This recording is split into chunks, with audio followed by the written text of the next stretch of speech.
California ਦੇ governor ਗੈਬਨ Newsom ਤੇ ਕੈਲ fire ਨੇ ਅੱਜ ਅਨਾਉਂਸ ਕਰ ਦਿੱਤਾ ਹੈ ਵੀ ਵਾਈਲਡ ਫਾਇਰ ਦਾ ਜੋ ਪੀਕ ਸੀਜ਼ਨ ਆ ਉਹ ਖਤਮ ਹੋ ਗਿਆ ਹੈ। ਮੋਸਟਲੀ ਲਗਭਗ ਸਾਰੇ ਕੈਲੀਫੋਰਨੀਆ ਦੇ ਵਿੱਚ 20,000 ਤੋਂ ਵੱਧ ਏਕੜ ਦੇ ਉੱਤੇ ਮਿਟੀਗੇਸ਼ਨ ਪ੍ਰੋਜੈਕਟਸ ਦੇ ਨਾਲ 2 ਮਹੀਨੇ ਲਈ ਲਗਭਗ ਨਿਊਸਮ ਦਾ ਜੋ ਐਡਮਿਨਿਸਟ੍ਰੇਸ਼ਨ ਆ ਉਹਨਾਂ ਨੇ ਵਰਕਆਊਟ ਕੀਤਾ ਹੈਗਾ।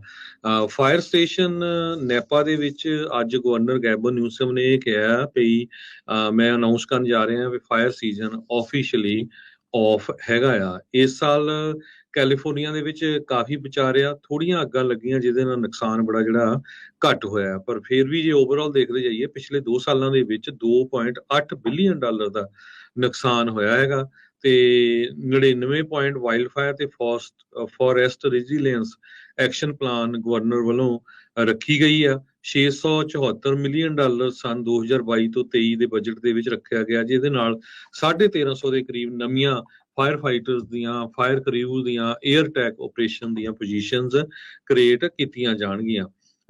ਕਹਿੰਦੇ ਵੀ ਪਹਿਲੀ ਵਾਰੀ ਹੋਇਆ ਵੀ ਇੰਨੇ ਜ਼ਿਆਦਾ 에ਅਰਕ੍ਰਾਫਟ ਯੂਜ਼ ਕੀਤੇ ਗਏ ਆ।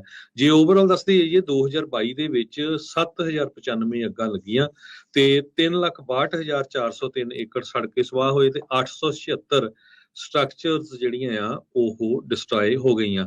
2021 ਦੇ ਵਿੱਚ 7,0881 ਫਾਇਰਸ ਲੱਗੀਆਂ ਤੇ 24,96,000 ਏਕੜ ਸੜ ਕੇ ਸਵਾਹ ਹੋਏ।